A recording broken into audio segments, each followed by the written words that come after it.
Assalamualaikum warahmatullahi wabarakatuh. Perang tanding antar sesama pesilat adalah salah satu metode pengajaran kepada santrinya untuk menguji tingkat penguasaan jurus yang diajarkan. Nah, berikut ini Gus Maksum, Jawara Nusantara. Saksikan setelah yang satu ini. Namun sebelum itu, klik subscribe dan gambar lonceng untuk mengetahui video-video menarik berikutnya. Like dan share ke semua media sosial yang kalian punya. Kiai Haji Maksum Jauhari. Beliau dikenal sebagai pendekar pilih tanding di tanah air. Meski beliau telah wafat, nama Gus Maksum masih disebut banyak orang hingga sekarang. Gus Maksum adalah ikon kejayaan ilmu bela diri santri Pondok Pesantren Lirboyo. Ajang pertarungan silat pencak dor menjadi salah satu monumen kenangan yang ditinggalkan Gus Maksum semasa hidupnya. Gus Maksum adalah putra dari Kiai Haji Abdullah Jauhari di Kanigoro, Kediri. Gus Maksum usai menyelesaikan pendidikan dasar di Kanigoro, Gus Maksum melanjutkan pendidikan ke Madrasah Sanawiyah Lirboyo. Selebihnya, sisa masa mudanya dihabiskan untuk berkeliling dari kota ke kota mencari ilmu silat, tenaga dalam, pengobatan, dan kejadukan. Salah satu tempat yang menjadi julukan Gus Maksum belajar ilmu silat adalah Ahmad Fatoni, seorang pendekar di Rengas Dengklok, Karawang, Jawa Barat, yang beraliran Cikaret dan Cikalong. Di luar itu, Gus Maksum juga berburu ilmu kepada sejumlah kiai di Kediri, Blitar, dan Cirebon. Badrul Huda Zainal Abidin atau Gus Bidin, keponakan Gus Maksum yang disebut-sebut mewarisi ilmu silat pamannya, menyebut jika Gus Maksum adalah pendekar yang tak memiliki lawan di masanya. Rambutnya yang dibiarkan gondrong menjadi ciri khas Gus Maksum hingga dijuluki pendekar si rambut api. Konon rambut beliau bisa menjadi api.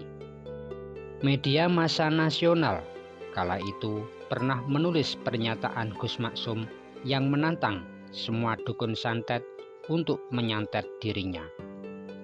Dan beberapa santri menyebut upaya penyantetan kepada Gus Maksum selalu gagal. Segala macam ilmu hitam tak akan mempan kepada dirinya. Di era penumpasan Partai Komunis Indonesia di wilayah Kediri dan sekitarnya, nama Gus Maksum berada di urutan teratas. Selain membela pesantren dan Nahdlatul Ulama yang menjadi musuh ideologis PKI, Gus Maksum punya alasan khusus untuk mengangkat senjata dalam penumpasan itu. Pondok pesantren milik ayahnya di Kanigoro, Kecamatan Keras, Kabupaten Kediri, pernah diserbu oleh massa PKI. Bahkan di masjid pondok yang tengah dipergunakan kegiatan oleh aktivis Islam yang tergabung dalam Pelajar Islam Indonesia.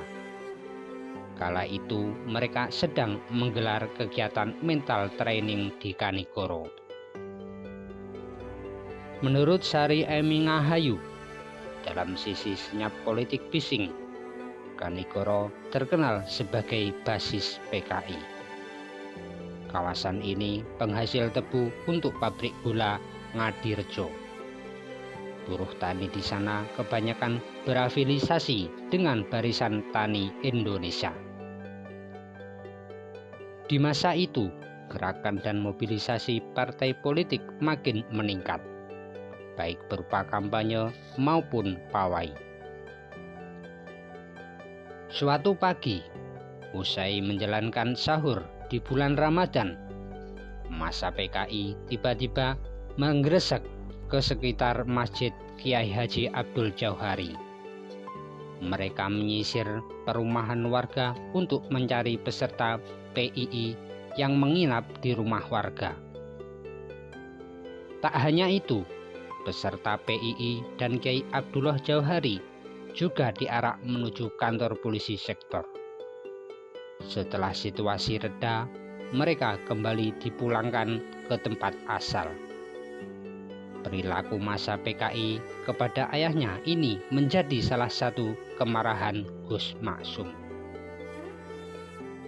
Dalam peristiwa penumpasan PKI tersebut, almarhum Kiai Haji Idris Marzuki pernah menyampaikan jika kala dirinya berbagi tugas dengan Gus Maksum. Kiai Idris Marzuki bertanggung jawab atas kelangsungan pendidikan pondok, sedangkan Gus Maksum berperang menumpas PKI dengan dibantu TNI. Meski berstatus pengasuh di pondok pesantren Lirboyo, Gus Maksum tak pernah memutus jarak dengan masyarakat di luar pondok. Setiap hari tamunya berasal dari berbagai kalangan, mulai pejabat, politisi, hingga masyarakat biasa. Dan hebatnya, Gus Maksum tak pernah memberi perlakuan istimewa kepada tamu-tamu penting. Semua harus antri sesuai kedatangannya. Semasa hidup Gus Maksum juga tak dikenal sebagai kiai pondok, alih-alih menjaga kewibawaan. Gus Maksum justru kerap keluar untuk berinteraksi dengan masyarakat di luar pondok. Setiap kedatangan Gus Maksum seperti karomah bagi siapapun yang dikunjungi untuk mengadukan persoalan sehari-hari, mulai usaha bangkrut, terlilit hutang, punya musuh, konflik rumah tangga, dan lain-lain. Beliau juga tak segan meresmikan musola kecil di dalam gang. Meski kala itu pergaulannya sudah di jajaran elit, kedatangan Gus Maksum selalu dieluk-elukkan masyarakat. Gus Maksum tak hanya menjadi milik pondok Lirboyo, tetapi seluruh lapisan masyarakat yang mengenalnya. Perang tanding antar sesama pesilat adalah salah satu metode pengajaran Gus Maksum kepada santrinya untuk menguji tingkat penguasaan jurus yang diajarkan. Gus Maksum meminta mereka untuk perang tanding. Jadi, itu semacam ujian, kata Gus Bidin. Hingga kini, tradisi perang tanding ini masih dipertahankan oleh Gus Bidin sebagai pengajar silat yang menjadi ekstrakurikuler pendidikan Pondok Lirboyo. Hanya saja, ajang penyakdor saat ini tak hanya dikhususkan untuk santri, tetapi terbuka lebar untuk masyarakat umum. Semua pendekar pencak bisa naik di atas gelanggang untuk beradu silat dan saling menjatuhkan. Satu-satunya peraturan yang dibuat penyelenggara bertanding adalah di atas lawan, di bawah kawan. Artinya, tak boleh ada dendam di luar gelanggang, meski sebelumnya terlibat adu jotos yang sangat keras. Itulah pencak yang diajarkan Gus Maksum.